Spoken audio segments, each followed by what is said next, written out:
नमस्कार, मैं मेघा राजपूत। आप देख रहे हैं 10 न्यूज़ समय। मैं मौजूद हूँ बिमटेक ग्रेटर नोएडा के 36वें संस्थापना दिवस पर। आज इस अवसर पर यहाँ पर बहुत ही फेमस ग्रुप अस्मिता थिएटर द्वारा आज एक नाटक की प्रस्तुति की गई। नाटक का नाम था अंधा युग। अभी हम बातचीत करेंगे जो अस्मिता थिएटर के फाउंडर है डॉक्टर अरविंद घोष से।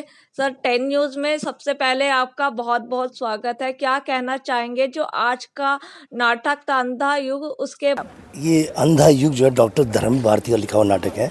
और ये ऐसा नाटक है जो महाभारत की 18 दिन की कथा के बाद, उसके युद्ध के बाद लिखा गया है और जो हमें संदेश देता है कि ज़िंदगी में क्या करना चाहिए, क्या नहीं करना चाहिए, आपसे घृणा, आपसे नफरत कैसे चीज़ बाढ़ती है, और परिवार, रिश्ते और सत्ता का जो संघर्ष होता है कैसे होता है, और आप जब नफरत होती है किसी भी आधार पर वो कहाँ पर पहुंचाती है। तो ये नाटक उसके बाद की परिणति पर है।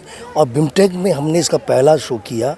बिमटेक के साथ हमारा बहुत ही पारिवारिक रिश्ता है। हम हर साल यहाँ नाटक करने आते हैं और हमने बिमटेक की जो संस्था है मजलिस, उसके साथ भी काम किया है। और बिमटेक में जो कल्चर है, जो नाटक की कल्चर है, जो संस्कृति कल्चर है, जो पूरा हमारे संस्कारों की परंपरा की कल्चर है, वो कहीं और मुझे देखने को नहीं मिलती है। तो मेरे लिए एक तरह से यहाँ पर आकर मैं और ताज़ा हो जाता हूँ। जी सर, देखिए बहुत ही सुंदरता से ये कार्यक्रम यहाँ पे प्रस्तुत हुआ है। जो नाटक था, कितने कलाकारों में इसने भाग लिया, उसके बारे में क्या कहना चाहिए? इसमें लगभग जो है 55 एक्टर थे और ये सब अस्मिता का अभिनेता है। अस्मिता नए अभिनेताओं को ट्रेंड करता है। हम नुक्कड़ नाटक भी करते हैं, मंच के भी करते हैं। और हमारे अभिनेता जो है लगातार काम करते हैं, सामाजिक राजनीतिक मुद्दों पर करते हैं।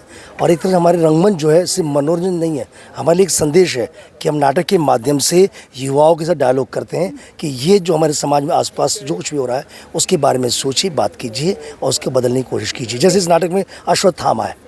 अश्वत्थामा के पिता को धोखे से मारा गया। उन लोगों ने मारा जो सच के पुजारी थे, जो खुद कहे जाते थे कि वो जो है सत्य उनसे होते, युधिष्ठिर जैसे ने झूठ बोला। और इस तरह वो उसका जो भ्रम टूटा, वो उसको हिंसा की तरफ लेकर गया। तो हमारे समाज में भी जिस तरह से हम देखते हैं युवाओं को, और चाहे धृतराष्ट्र भी था, उसकी अपने बेटों के प्रति आस्था थी। जिस नाटक में गाना भी है पहले कि टुकड़े टुकड़े हो बिखर चुकी मर्यादा, उसको दोनों ही पक्षों ने तोड़ा है। कौरव ने कुछ ज़्यादा, पांडव ने कुछ कम। और लेकिन दोनों पक्षों ने विवेक हारा है इसमें। तो ममता का अंधापन जीत जाता है। तो ये सारे उसमें संदेश हैं।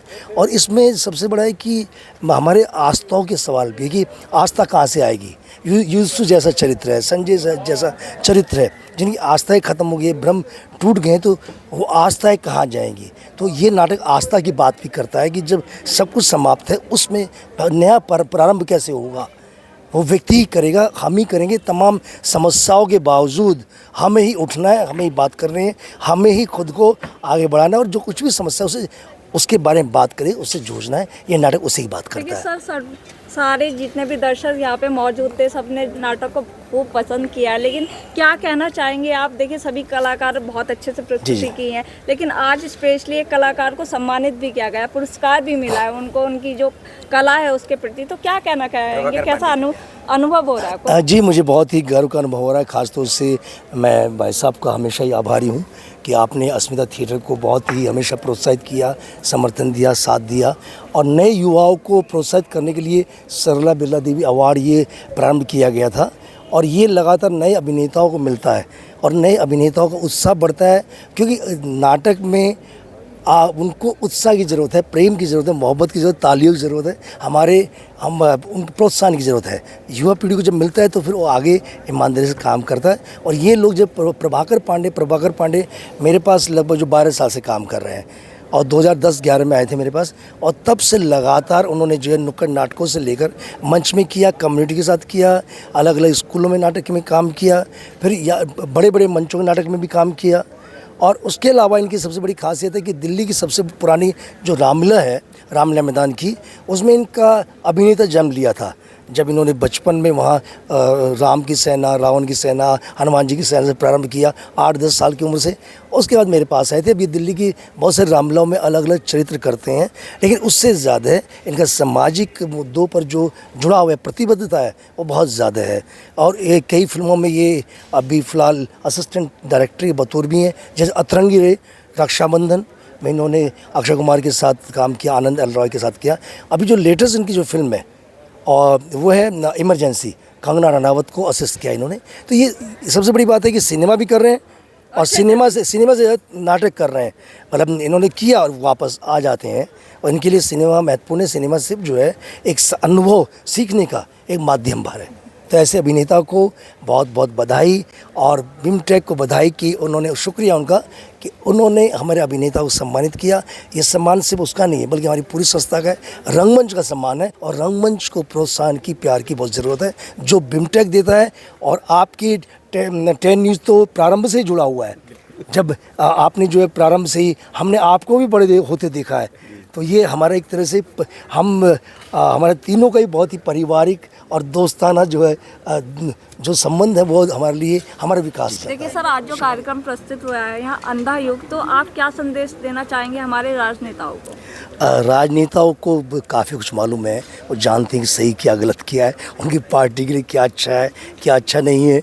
तो उनकी सारी नीतियाँ जो है अपनी पार्टी के अपने आसपास से बनती हैं। और इसमें ज़रूरी, जैसे महाभारत की जो कथा है, महाभारत कथा में बहुत सारी कथाएं हैं, उसमें सत्ता का संघर्ष है। सत्ता के संघर्ष में सही क्या गलत किया है, विवेक किया है, असत्य क्या है। तो ये जो लड़ाई है पूरी महाभारत की, वो एक हमारे लिए बहुत महत्वपूर्ण महाकाव्य है जो हमें बताता है ज़िंदगी में क्या करना चाहिए क्या नहीं करना चाहिए। और इसमें सबसे बड़ा है कि आप आपस में जब भी कोई भी समाज या परिवार सत्ता के लिए संघर्ष करता है तो वहाँ पर जो समाज, पूरे देश को जो नुकसान होता है वो महाभारत में हमने सबने देखा।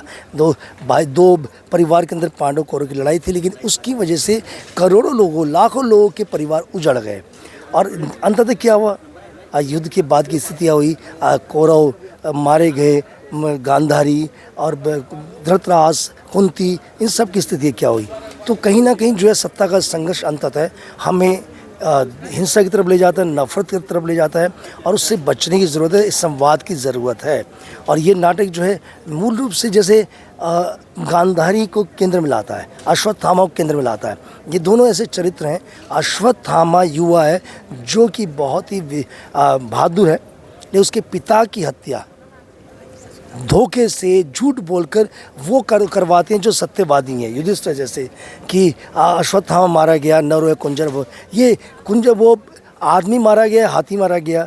तो इसमें भ्रम पैदा करके उनके पिता की हत्या करवाते हैं। वो पिता जो उनके अपने गुरु थे, द्रोण उनके गुरु थे। तो ये संबंध और तमाम जो हम सत्ता संघर्ष में आता है, जहाँ पर बड़ा छोटा संबंध या मर्यादाएं खत्म हो जाती हैं, ये नाटक उसकी बात करता है कि आप कुछ मूल्य अपने पास रखिए, मर्यादा रखिए, चीज़ें रखिए, सवाल रखिए और हमारे आसपास जो हो रहा है हाँ उसके बारे में बोलिए। हम सिर्फ जो है ये ना देखें कि हमारा कौन है क्या नहीं है। नहीं तो संजय जैसे लोग हैं जो तटस्थ होकर देखते हैं, लेकिन अंततः क्या, युद्ध जैसे लोग हैं जो सत्य के लिए लड़े, लेकिन उनका भ्रम टूटा जब उनके परिवार ने ही उनको स्वीकार नहीं किया, अंततः उन्होंने आत्महत्या की। इसी तरह से जो है अश्वत्थामा युवा है, लेकिन वो अंततः हिंसा की तरफ बढ़ जाता है, ऐसी हिंसा जो कि बहुत ही भयंकर है।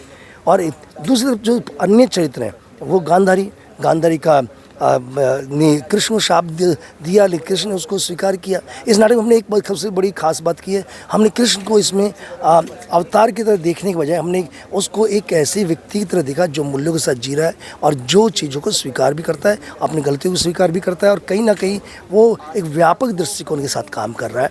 कृष्ण को जब गांधारी दुखी होकर शाप देती है तो कृष्ण कहते हैं कि मैं प्रभु हूँ या परात्पर, पर पुत्र हूँ तुम्हारा। तो ये शाप को स्वीकार करते हैं। तो ये अपने आप में हमें बड़प्पन ये कि अगर हम कहीं ना कहीं अपने बड़े हमारे साथ हमें हिंसा और ये सब चीज़ें हो रही हैं तो उसके बीच में हम एक रास्ता बनाए शांति का, किसी मूल्यों का, और शायद वो इस नाटक में बात है। ये नाटक बड़ा व्यापक संदेश देता है और यही वजह कि नाटक इतने सालों से लगातार हमारे समाज में मौजूद है और एक कहानी कथा के रूप से के साथ साथ ये रंगकर्मियों के बीच में भी बहुत पॉपुलर है, दर्शकों के बीच में भी बहुत ज़्यादा जाना पहचाना जाता है। 10 न्यूज़ के साथ अपना अनुभव शेयर करने के लिए बहुत बहुत धन्यवाद। शुक्रिया जी, धन्यवाद।